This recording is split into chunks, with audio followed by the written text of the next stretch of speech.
guys to Living on Target. This is our first ever show, and we're happy that you can join us on our stream.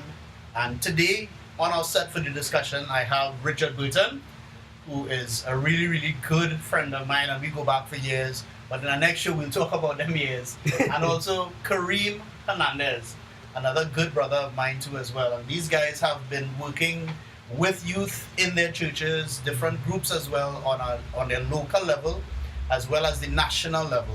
And maybe we might get into some of that talk during the course of our discussion. But today we're focusing and we're looking specifically at social media, and social media as a tool, to be very specific. We have different views on social media. People use it for many different purposes and not specifically for why it was designed. So we're going to talk a little bit. I'm going to let these guys jump in. Fellas, jump in and make some discussion too as well. How has your experience been with social? We're going to be right back after these messages, so don't go away. Stay with us.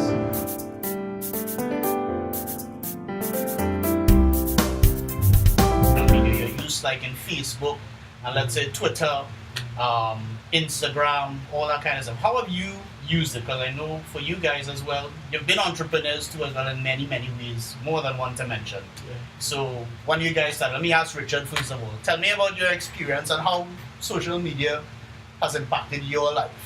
Well, generally, I think it's increased the quality of life in terms of looking at it from a business perspective, as well as a youth perspective, because so far I've been able to project the image that I want, not necessarily a fake image, but definitely project the image that I want to my audience or my target. In terms of youth now, we get a overwhelming response when we do try to promote via social media, and it has proven to be a better tool to promote actually, instead of going to the local radio station or TV station.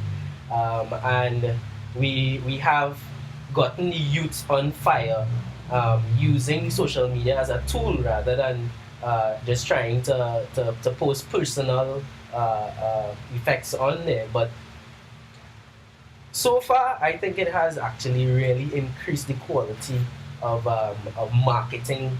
True. And really putting yourself out there. I agree that. You remember the days when people would do flyers? Yeah. Black and white photocopy. Black and white. People still do that. People still do that. Yeah, true.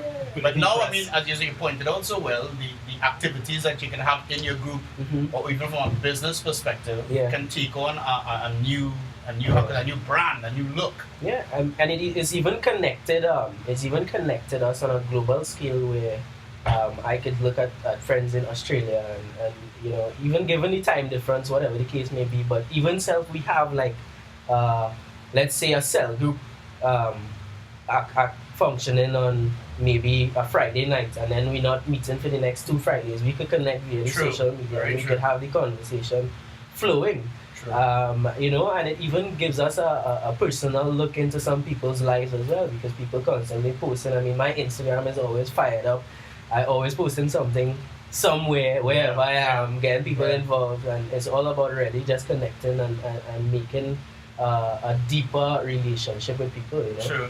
Kareem, what has been like your experience with social media? Because I know you work where you work. Yeah. You're immersed into that kind of thing all the time.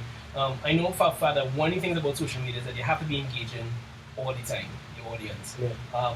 Whether it is family and friends or whether it is for business and like, you have to be engaging. And what I would say about social media has personally been a benefit for me, because when it came to my relationship with my brother, prior to the days of Facebook, prior to the days of Skype, prior to the days of digital, this is an interesting story because I know a little bit about it. What happened was that what happened is that it was only TST, and I remember I used to call my brother probably at least once a month, and the charges were hefty. But eventually, when he came onto Facebook, that being the start of it, that is when the phone calls became less of a thing, and Facebook became the regular interaction where I would message him on chat. I would post things.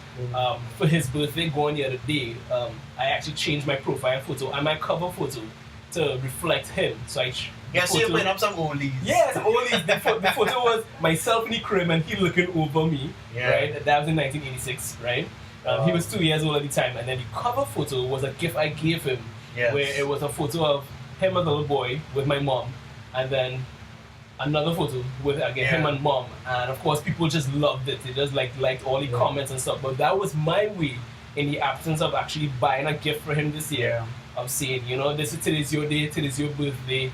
I appreciate you, I love you, that kind of thing, and bam. Because throughout the day, I was like, what am I gonna do? So on Instagram, I was like, the photo was already there, and I was like, nah, I'm not gonna repost this again on Instagram, but I'm gonna share it on Facebook. And it's not an ego thing, but it's just really out of pure appreciation and thanks. Correct. Because this year makes it 11 years I've been engaging my brother through social media and otherwise, and I know we're tight like that. So like he would call me for my birthday now as a habit. Right. I would call him, we would talk, we would have deep conversation about a whole bunch of stuff. But part of that was really moving away from the traditional forms of communication like telephone and going to Facebook. I haven't gotten onto Instagram as yet. Yeah. But you know, at least Facebook for now, and even through Magic Jack, I would call him on that now because hey, it's free. It's free. You know, but for me, social media has been really helpful in terms of the engagement levels, and then also in terms of that level of authenticity. Increasing it, because then you know I would sit down and have these deep conversations with him, or through photography, post and say this is what matters to me, this is what I'm intimate about, and it's there for everyone to see. Now I know both of you guys are involved heavily with like your youth groups, your ministries, at the local level in your local church, as well as moving to a national level now. How can you see this working? Because I don't think a lot of the senior people who've been in church for such a long time, whether it be the pastors or the elders or the deacons and stuff, grasp what is the real use of a tool like this. And I think there might be some, due to a lack of probably not understanding how well it works, they don't know how to utilize it well. What are some of the challenges that you faced within your groups that probably come from a senior level to a younger level? And then also, how well has social media benefited your groups and stuff like that? Richard? Really looking at how the elder church sees social media, I don't think they really engage it enough in terms of the shepherds, and I've seen that you get a disconnect because you come and you meet people on the Sunday morning, and then what happens for the entire week? True. You know, and I've seen where I've had some of my kids on Facebook, and they regularly see things that I would post, and they engage me, you know. And that gives me then an avenue to go and say, hey, let's go out to a movie, let's you know, let's do something interactive. You brought a good point there, and you used the right word, disconnect. I think one of the 5 purposes of ministry is fellowship. You know what I mean? And to have a tool as powerful as Facebook or Instagram or Twitter, you're always connected. You're always because I see your point there. Because how hard is it to call somebody or to call 50 members of your church during the week? Correct. You can't possibly have a lunch date with each one of them. Correct. You know, so it makes but it a little bit easier. You can't easier. find them on social media. You can't find them on social media. We're going to be right back after these messages, so don't go away. Stay with us.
Wisdom calls aloud in the streets. Hello, Real talk, no face, have an agenda it seems. The target's baby girls are barely into the team. Them disregard the bodies and use sex as a means to live the lifestyle only seen on TV screens. Oh yes, I take it personal, let's see what we've become. Instead of pushing abstinence, we pushing the condom to the hands of the youth, while our leaders stay mute. But sex belongs in marriage, anything else is not the truth. Period. Some people vex it because I just talking, but this time, Jade, I really don't care. Cause more importantly, your eyes are upon you. Those it is, let them hear. Young girl, preserve. Your body is a temple. Young girl, preserve. To make nobody rob you. Young girl, preserve. Your purity is precious. Young girl, preserve. You can make it, you should. Preserve your body, preserve your mind. Save it for the one you'll find in turn. Love you for you and love God too. And respect the covenant of marriage under Christ, cause that's how God designed it. Just for your protection, waiting you will find it. The run no man affection. Far too many teens live with HIV infection. Babies having babies, can't vote in our election. Your virginity is not a song to be sung by some pervert with a microphone that's sung of a gun. Were they born of a woman or a bottle or rum? I have to wonder. They dress in sheep's clothing, but this world's undercover. Some people vex with me cause I just talk plain, but this time, Jade, I really don't care. Cause more importantly, your eyes are upon you. Those it is, let them hear. Young girl, preserve. Your body is a temple. Young girl, preserve. To make nobody rob you. Young girl, preserve. Your purity is precious. Young girl, preserve. You can make it, you should. Preserve your body, preserve your mind. Save it for the one you'll find in time. Love you for you, and love God too. I respect the covenant of marriage under Christ. See, young girl, preserve. Young girl, preserve. Young girl, preserve. Young girl, young girl, young girl, preserve. Young girl, preserve. Young girl, preserve. Young girl, young girl, young girl. Some people vex with me cause I just talk plain, but this time I really don't care. More importantly, your eyes are upon you. Those with ears, let them hear. But listen, listen, I know you can conduct them boys gonna love you. But let me make one thing clear. Immorality offends the most high. So who do you bear? Young girl, preserve. Your body is a temple. Young girl, preserve. To make nobody rob you. Young girl, preserve. Your purity is precious. Young Save girl, it. preserve. You can make it, you should. Preserve your body, preserve your mind. Save it for the one you'll find in time. Love you for you, and love God too. I respect the covenant of marriage under Christ. See, young girl, preserve. Your body is a temple. Young girl, Sacred. preserve. To make nobody rob you. Young girl, preserve. Your purity is precious. Young Save girl, it. preserve. You can make it, you should. Preserve your body, preserve your mind. Save it for the one you'll find in time. Love you for you, and love God too. And respect the covenant of marriage under Christ. See, young girl, preserve.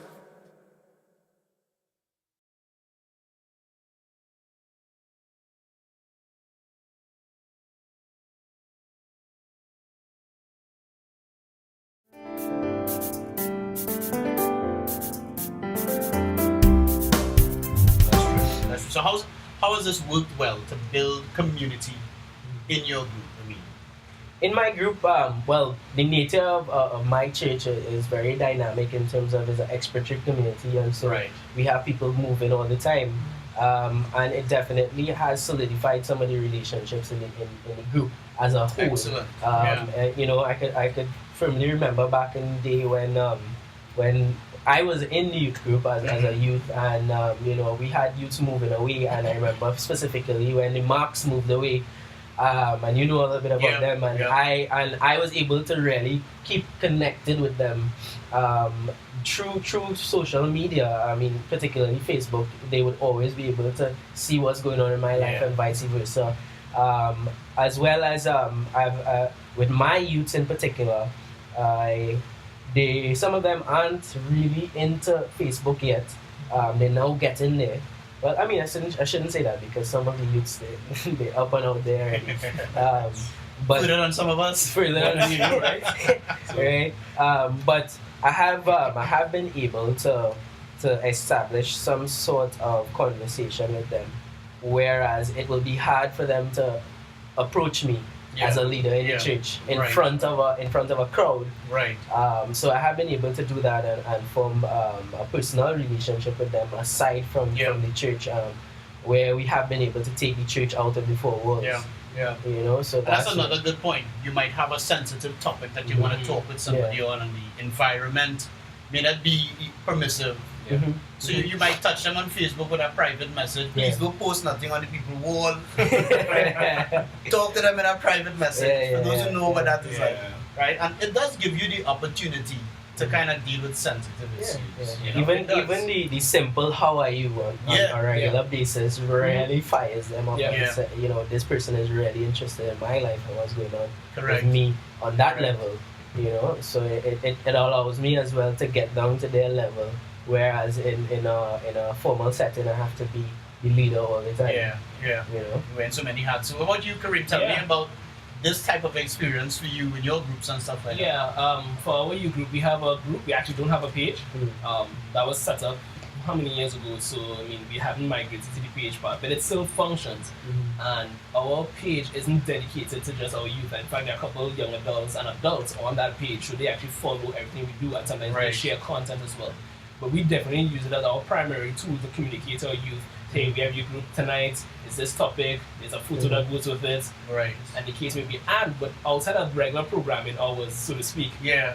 that's where general conversations will happen as well about different things going on and that kind of stuff. What we discovered as a challenge for our youth group is that not everyone, as Richard mentioned, is on Facebook. Yeah. So we have to now substitute it with email messages to their parents and to the youth themselves who aren't on Facebook, but they may be on Google Plus. True. That's another angle. That's right. Some of them are not on that's Facebook, true. but they're on Google Because they got Plus. Gmail accounts. That's it. Correct. They have Gmail accounts, so of course, they have in Gmail, they automatically have You got a G plus. So, so we have to communicate in that way, and sometimes it's dual work, but that's fine because the parents get involved in terms of knowing what is going on in the youth group and that kind of stuff. Because we also discovered that some of the parents are on Facebook, right? But the problem is that they either not engaged, and not any fault of theirs, they just have a busy life and they're not involved. And then there's some, especially ones in the 50s and 60s, the retirees, even though they may not be parents, then they just a part of the church, like my aunt, she's on Facebook. Yeah. And she's friends of some of our friends. That's cool. And the youth on Facebook. And sometimes That's she cool. will comment, she say, hey, that's a good photo, lovely photo, whatever. And they're aware of what's going on. Now that's a nice angle. I want to cut you right there. That's a real nice angle. Now this is an opportunity too for some of the older heads. I want to use that term, older heads, to still integrate yourself into the life of what goes on in the youth of your congregation or your community or wherever it might be. It's a nice point you make there. So by you looking at the wall or being in the group, you get the opportunity to participate and also show your support. In a way that probably may not have had the time, or you might have missed the announcement in church. Right. But you've seen it on the wall, and and you can like it, you can share it, and things like And that. actually, with that, Richard mentioned, and then you kind of triggered it a little bit. In my personal experience, there were two members from our church who, when I was a little boy, they were there, but of course they migrated and so forth. And through Facebook, I found them and kept in touch with them. And now they're part. I think they're part of the group now. So they know what's going on in the church because it's coming from the youth group. So they'll be like, hey, Kareem, what's going on here? Can you tell us what's going on? And then we will tell them, and of course the interaction there. But what is amazing is that at least one of those two persons, I knew them from my Sunday school days as a little boy, because they were the couple responsible for Sunday school, they were the superintendents and that kind of stuff. So they knew me as a little boy, and so when they see all these old photos, and they'll be like, "Wait, I remember Bringing Kareem back when he was memories." there. I remember he was this small, and now he's only this high. And the smile and all of that, and it really brings that closeness that even though they're in Canada, although they're in the US, there's that, hey, I remember Kareem when he was this small, and I remember all these fond memories and his enthusiasm and his his passion and kind of stuff, and it actually encourages me because like, hey, these people have not forgotten me. That's true. And I haven't forgotten them, but it's good to know that they haven't forgotten me and that kind of stuff. So that has been the ride for us in terms of how it works for us. On a personal level, from the discipleship side of things, one of the things I noticed about Facebook is that a lot of our youth, and not just from the church world, but like just Trinidad to being on the whole and across the world, they use it on the negative side in terms of their ranting and ravings. And that has been a red flag for me in the sense of sometimes when I see my own youth, especially once I'm close, when I see something going on, as Richard mentioned, I could privately message them and say, hey, what's going on here? Yeah. Or if I notice something's going on, I decide to comment on their post, and then I find out literally what's going on, I say, hey, that's not good. So I delete my comment Delete because it, it's yeah. probably inappropriate at the True, time, even true. though it's well intentioned. True. But for me, I don't like to respond publicly to what may be their rants, especially if it's foul or anything like that. So what I do is message privately and say, hey, I don't think that was the best way to respond or to comment, but here's So it another really way does to do help. it. It also helps to guide people in even an etiquette type way. You know, when people learning to communicate better, the type of words, the tone. Because you know, I've had a friend of mine who said, once you hit send, there's no way to pull that back. Yeah. Although So- Facebook has changed it, you can just edit it. you can edit it now Yeah, inside. yeah, yeah. So you know, it is a good way to help teach people and educate them in the choice of your words and how your tone come across on social media. So it's like you put on a caps lock and you type, people believe you're shouting at them. Yeah. You know? So you want to be careful that you put it a certain way, you put a smiley face Definitely. to ease the flow, or everybody's escape out of everything is LOL. We'll be right back after these messages, so stick with us. We have more to talk about on social media. Don't go away.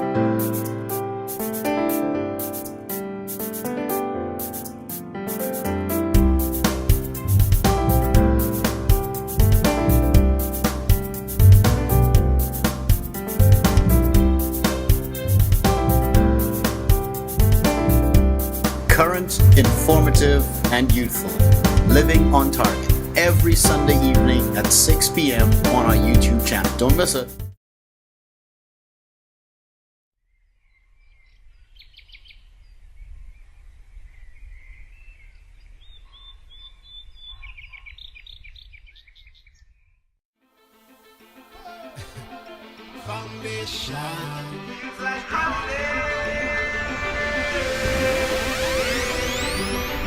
There's a season for everything. Right now I wanna welcome you to the summer of your life. How does it feel to live twice? Some sunny days and the mood is right. I feel like angels are flying by. Feels like holiday. Every day when you know you are a believer. So if you know you are a believer, stand up, let me see you. Summer. This one for the summer. Shout hallelujah.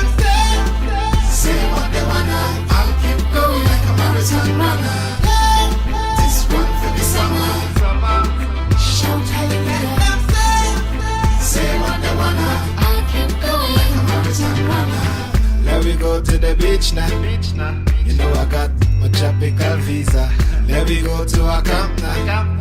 Vibes the family, relax in the nature. And let me keep it real now. So many youths looking for a savior. Jesus is the answer. So let him take over. Feels like holiday. Every day when you know you are a believer. So if you know you are a believer, pop up your hand, let me see ya. Summer. This one for the summer. Shout hallelujah. Say what they wanna. I'll keep going like a marathon runner. This one for the summer. Shout hallelujah. Say what they wanna. I'll keep going like a marathon runner. Yo, there's a season for everything. Right now I wanna welcome you to the summer of your life. How does it feel to live twice? Yeah, we got some sunny days. And the mood is right. I feel like angels are flying by. Feels like holiday. When you know you are a believer. So if you know you are a believer, pop up your hand, let me see ya. This one for the summer. Shout hallelujah. Say what they wanna. Welcome to the summer of your life. This one for the summer. Shout hallelujah. Say what they wanna. I'll keep going like a marathon runner. This one for the summer. Shout hallelujah. Say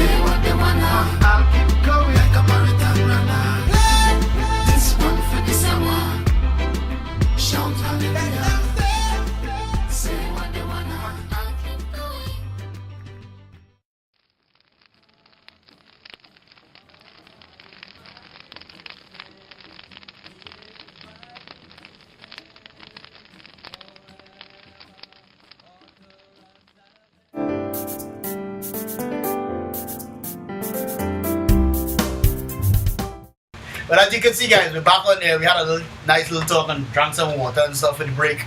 But we want to move into now some of the, a good use for social media and looking at the discipleship aspect of it and how well this could work for your group. I don't know if you guys probably have utilized it at some level like that already, but I'd like to share with the viewers some of your experiences or probably what would be a good way to start up a discipleship. Because I mean, one of the major challenges all of us face is time. People having the time to come together in a small group, dedicate that time to travel from where they're at to come to a spot. Social media meets you anywhere. You're in a tablet in the airport, you're in Grenada, you're in St. Lucia, you're still there. How has that helped in any way if you have done it already for discipleship or you're thinking about it? You could share some ideas. Anybody? Kareem? Thanks. Not to put you on the spot. Yeah. I'm on the spot already. I'll just send the bill. But on a personal level, I do it regularly with my youth, and that would just be primarily to start the conversation in terms of, hey, where are we going out tonight? Right. Are we gonna go and watch Spider-Man 2? Right. Are we gonna watch Thor? And I'll message them to find out if they're available and ready for it. Right. Because what eventually happens is that once they say, yes, I'm gonna do it, let's do this, then I made the effort. Correct. Grab them, we go to the movie, we get dinner, and then from there, the conversation will happen on a one-on-one. Nice. But I remember in the early days, with one particular youth who I'm very close to, it was a regular, chat on Skype, especially when he was in Hong Kong, and Hong Kong was it's a 12-hour difference. 12-hour difference, and he was like 13 at the time, and I'm in work, so it's 9 o'clock. You got 9 o'clock across there, and we're chatting. Those are different. Yeah, I'm chatting, and we're talking about stuff, and he's asking questions, and I'm responding. When he was going through some, heartbreaking issues kind of thing, we were talking. And let's say, funny enough, at around 11 o'clock my time, it's 11 his time, he's like, all right, I have to go to bed. I was like, okay, I'll see you, And then later in the night, it's 9 o'clock my time, I'm talking to, good morning, good night. Yes. But that really helped foster the relationship that we have as big brother, little brother kind of thing, where we talk deep stuff and get into the cracks, so to speak, of his life and my life, and we would share, and whether he was in Hong Kong or he's right here home in Martin River, we would have that conversation via Skype. Recently I had another Skype conversation with a friend who lives in Santa Cruz. He's now 14. And we used to talk mainly via Skype because he was too young to be on Facebook at the time, so Skype was the main thing. And of course that was even a guarded conversation because his parents, being parents, he'd be like, all right, you still have to get to bed by 9. So and then he would say, Mom, Dad, I'm talking to Kareem right now. I'm not in my bedroom. I'm here in the study, and we're talking via Skype. And just recently he was like, Kareem, you're like my uncle or my big brother or dad. But in the sense of we're talking about his school life and that kind of stuff, and I'd be like, what do you mean you didn't do well in Spanish? Yeah. And I'm watching his facial expression and that kind of stuff. That's really cool. You were able to build into that particular relationship accountability as well. Yeah. So I mean, that is really part of what discipleship is. Because what happened is they learn it and they see that somebody is interested. Yeah. To make sure that they're doing well at what they do. Agreed. Because what happened is that unlike the other youths that I'm connected to, I haven't really been around with him and his family for a while. So like a couple of times we would have games night and dinner and we'd just talk and stuff. In this case, last time I saw him and his family was Boxing Day. Okay. So to talk to him 2 weeks ago, I think it was really Easter break, was like the first time in a while I really had a long conversation with him, and I was like, hey, how did school go? And he went to the school I used to go to, so I know the system a little bit. So I was able to appreciate the things that he was going through. And I was like, why didn't you didn't do so well in the assessment and that kind of stuff? And we talked and that kind of stuff. There were some technical problems eventually, but we talked. But there was a lot of benefit in there for you guys. Yes, it was really encouraging to see him and vice versa. And in the relationships that you shared, it allowed you to be that type of big brother, mentor, leader, that type of thing. Yeah. Without having the inconveniences of rain falling, or it's too late to come out. Right. I don't have any money to travel. Yeah. My parents say I can't come. That kind of thing. So it really, social media as that tool allow us to meet people where they are. Yeah. you know, in a comfort. They could be in their room, on their bed, relaxing, or on the dinner table, Right. you know, and they have the opportunity Yeah. to still carry out Yeah. the meeting. Actually, what happened in that case, I was talking to him and eventually his sister came home and she's really fun and that kind of stuff. Right. And even though I was really engaging with him, what's going on with school, whatever, she eventually helped me out because she's now started to work and I'm just starting That's about my awesome. work life and that kind of Yeah. stuff. But the way how her antics were, her joy and her enthusiasm, and just her personality and everything, just had me laughing throughout the entire night. And of course, she's messing with her brother at the same time. But at the same time, it was really good to engage with her as well. I'm watching both of them via Skype Yes. and just having this. And I'm like, at the end of the day, I was like really refreshed. That's I got cool. to engage with her, I got to engage with him. Yeah. I helped him, she helped me. Yeah. It That's was great. like, it was awesome. Richard, what has your experience been like with Well, this type of tool? I'll start off by saying that I haven't always been the best at discipleship, you know, and part of that is the business of life, and we get caught up in so many different things. Sometimes we get caught up in the ministry and we don't realize that we're neglecting who the ministry is for. Correct. And then on the flip side, I've started really digging into my devotional time, and that's what I'm really excited about now because there's a discipleship aspect of that, Yeah. where I could be doing my quiet time online and I could share it to Facebook. I haven't started as yet, Right. but I mean, I could be doing my quiet time online. I could share it to Facebook, and the youth could actually see what I've been doing in my personal quiet time. And then I've been doing something recently where I have my physical quiet time book, and I share something from my devotion that day, that morning, on Instagram, on Facebook, wherever That's it may cool. be. That's cool. And you know, and the youths they dive into it. They start liking it. They start commenting on it. And I mean, it's not really about the likability, No, but it's the not about likability that. is great. Yeah. It's great. Yeah. Then You you know they're following and they're That's it. going through it and they're being edified by it. Yeah, definitely. And so that has now transitioned into me deciding to now mentor 2 youths out of my youth group.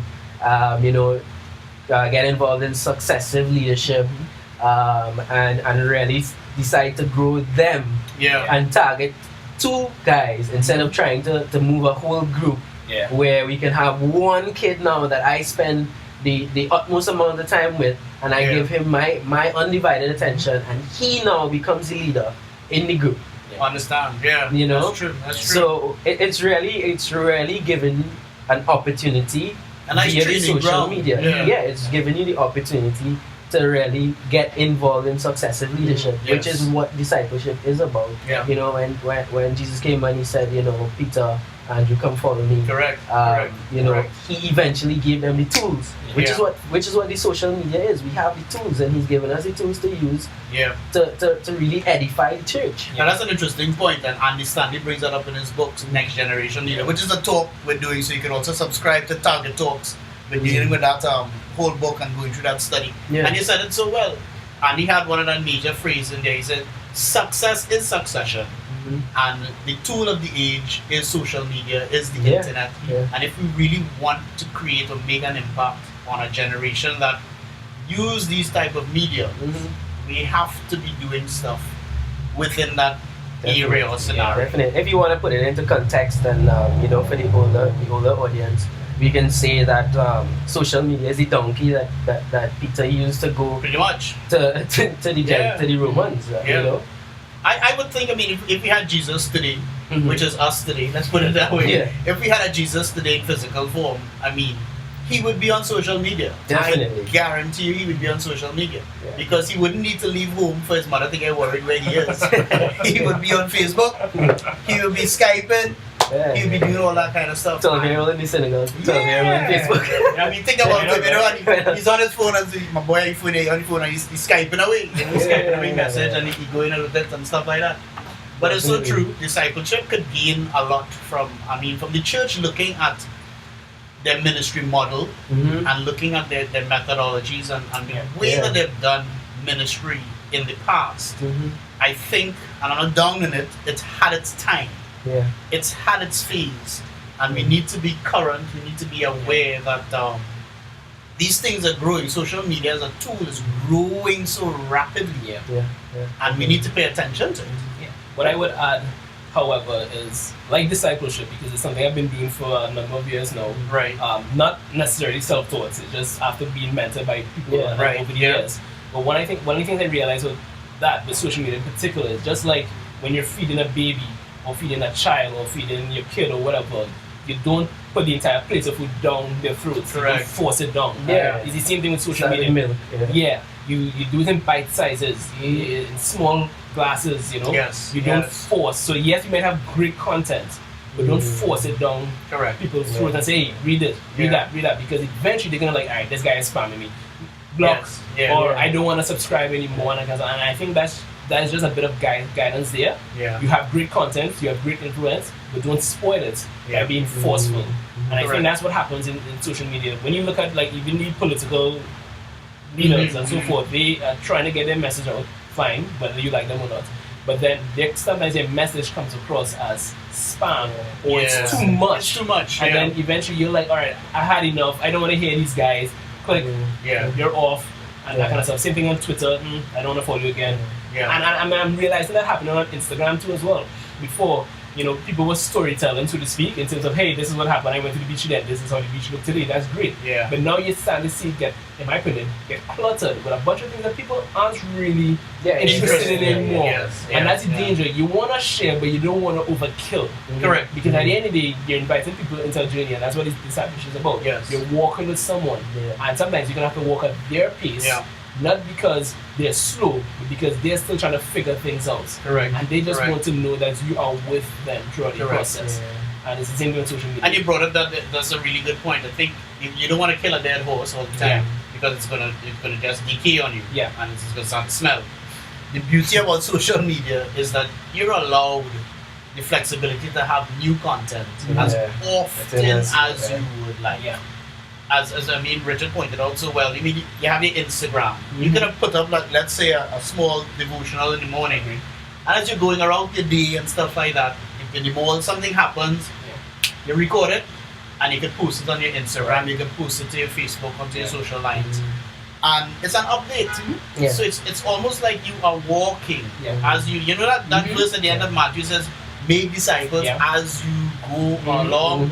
Yeah. And I think social media really gives us that flexibility, and as a tool, it allows us to make disciples as we go along. So people interact. People get on it and say, "Wow, Richard, that's a really good. Thanks for sharing. Thanks, Kareem. That was real helpful. It meant something." Yeah, I can Stuff actually. like that. I remember a situation earlier this year because my friend Conrad, he did a challenge where he was like, do something, and then in relation to the gospel, and then post it on Facebook, right? And although taking Jesus' word for it, where you don't want to get left hand to know what your right hand is doing and that kind of stuff, I still took the challenge. I actually was late, but he actually wanted to do it for the Friday. I didn't post it on the Friday, and I actually did it on the Monday. But I remember I just left the office. I went to the West Mall. I went into the patio area, and I was sitting down there. I was a little frustrated about something. Going through on my phone, reading through some psalms and that kind of stuff, and then this homeless guy shows up, and he was like,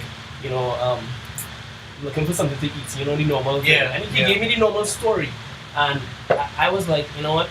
Let me do this. Not because I'm gonna post on Facebook. In fact, that wasn't even That wasn't on your mind. And I was like, let me do this. I asked him what it is he wanted. You want groceries? What about I'll go buy the groceries? Like, no, he just wants something to eat or whatever. I asked him, what do you want? Choose anything. He was like, okay, KFC. Like, cool. Stay right there. Right, KFC. No shock to that, right? KFC. So I went and I was like, I didn't really know what to buy, and I was like, all right, let me get the corn, coleslaw, 2 pieces of fries, and that kind of stuff. And I brought it back and I gave it to him, and I was like, here's the deal. And I pretty much showed him that, look, here it is, and the Lord loves you, and He died for you, and I love you too. To provide the opportunity.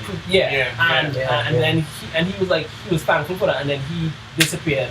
And my thought was, I'm probably not gonna see this guy again. And remembering my friend's challenge, I went on Facebook. It's a PS thing too. And I typed it out, and I put the exact conversation that took place. And then the responses from people were like tremendous. Not that I was seeking responses or encouragement from that, but I was frank and I was honest. I said, look, I was seeking for encouragement, and here's someone who needed encouragement, and this was my opportunity to do that for them. What was interesting is that there's someone, a colleague of mine, who saw that, liked it, and then she shared my status with whoever afterwards. And I was more taken aback by that more than anything else. Yes, people said, yeah, good job, and maybe I should come to you and you should buy me food or whatever. What intrigued me most is that she took my status and she shared it. And I was like, Now you move over into Wow. a nice area, then I want us to just kind of look at this quickly. Is the con side of social media. I'm not con as in like a con man, but the pros and cons. There are some things that you just have to not do with social media. And Kareem brought it out there. I mean, you may post a status up, you may post an experience up, and this thing could go viral. That's one of the things people need to think about. Seconds. Yeah, in seconds. I mean, from the time you hit that there and it touches your wall, your friends' walls, all the people News within your feeds. network, it's on the feeds and stuff like that. And we had an experience in Trinidad with a specific video with a parent with discipline, and it went viral. And we saw the effects of that, how it snowballed into this huge, huge national debate, making national news. Yeah. Prime Minister commenting on it, and it going up the islands too, and they're talking about it on 360 News and stuff like that. There are some things that we need to steer ourselves away from. We kind of brought it out a little bit. One of it is like, if you have something personal to deal with somebody on Facebook, don't write it on your wall or their wall. That is embarrassing for just the least to see. You can go through all the other things, hurtful, demeaning, there's a lack of privacy, respecting that person. Share it in a personal message. They've got that little feature there that says private message. Send it in a private message. she'll pick up this one and call them something. Pick up the phone. You don't necessarily have to go to social. Those are one of the things you may not want to use social media for. So don't dive on. Think a little bit. I know for us that the phones and the social media and the computers and the laptop could be the quickest way to deal with a sensitive issue. But it may not be the right method at that right point in time. So that's one of the things. I don't know if you guys have any other things that you can think about. I think you should steer away from. I think personally, what social media has done for me in terms of just accountability, it's kept me accountable because I know I have all these youth on my Facebook. Not to mention the countless adults who are going to be judgmental over everything that I post. So it really does keep me accountable in the sense of I know my integrity and I want to be able to say at the end of the day, I did or I did not. Not just because, but really setting an example even for the older people on my Facebook as well.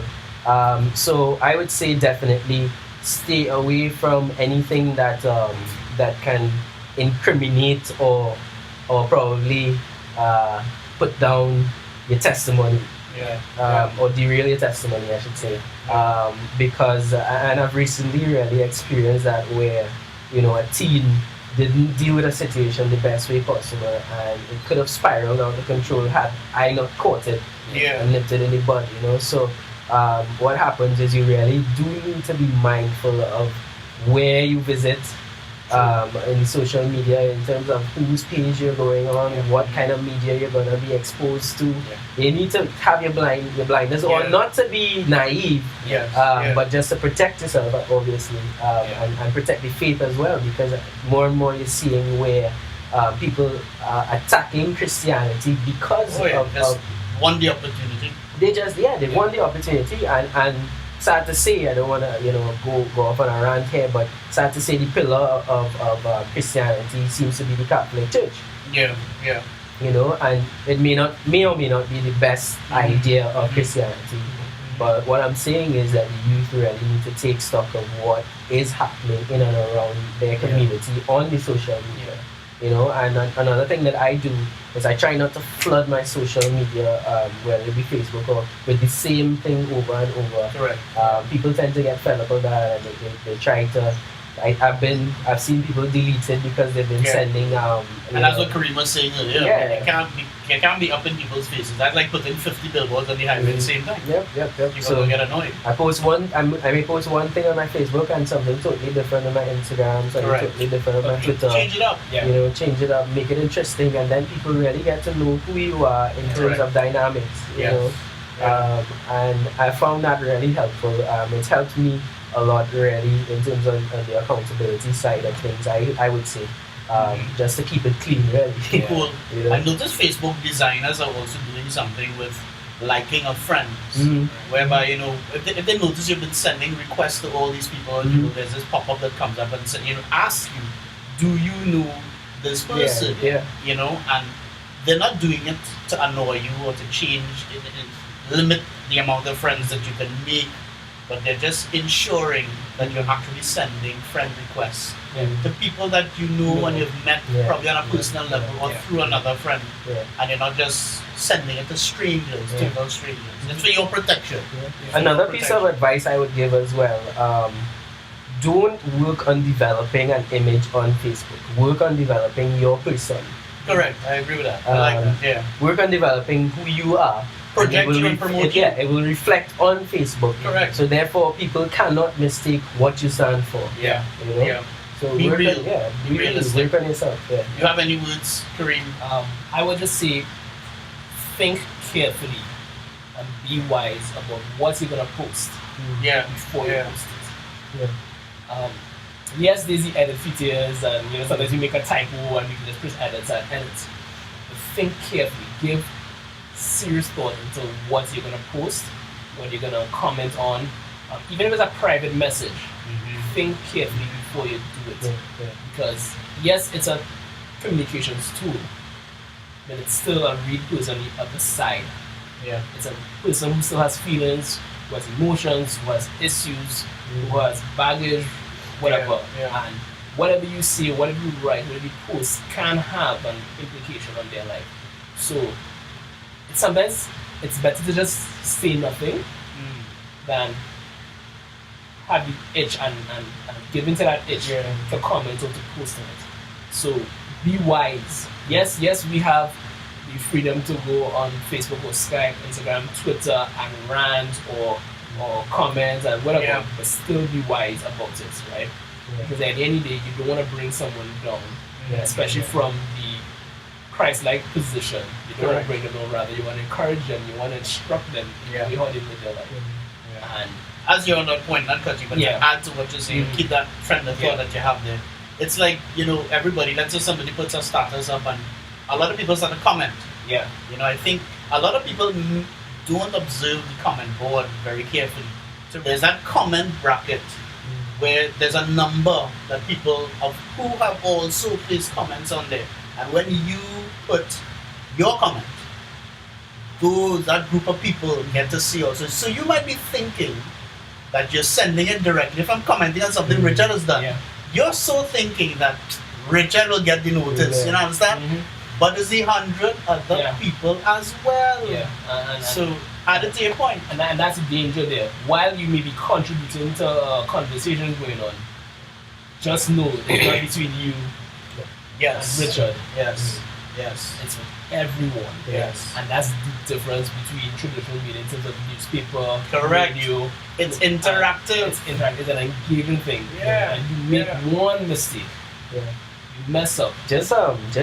I know last night or a couple of days ago I was thinking about something and I said, what, I'll post this. And it turned out to be very personal. We all young men, we're looking for wives, whatever the case may be. And heard that, right? And it turned out to be very personal, but I had to take it back. I had to delete the comment. Reason being, I had to delete the status because I realized, hey, I have 2,000 plus people on my Facebook. Not all of them are Christians, and not all of them are going to take it in the same light. It wasn't demeaning in any way or any form of fashion, but I didn't want the wrong message to come across via interpretation by somebody else. So, but I am looking for a godly woman. just in case you wonder. Us three. We are looking for godly women. Again, he's using social media. So, guys, I want to thank you for today. I think what we shared together was real insightful. We hope that it's lent some sense of development for you as a person, and you can share this talk with people within your church, might be the elders and stuff, to show benefit of moving onto social media and taking ministry to another level. There's a lot of pros to it, but there are also the sides of it. You also have to make sure that you stay and guide real carefully. So I want to thank you. Thanks, Richard. Good hooking up again, and thanks, Kareem. Sure. Right? We'll do it again Yeah. on our next topic, and Okay. we look forward to seeing you guys at our next talk. Take care. Living on target.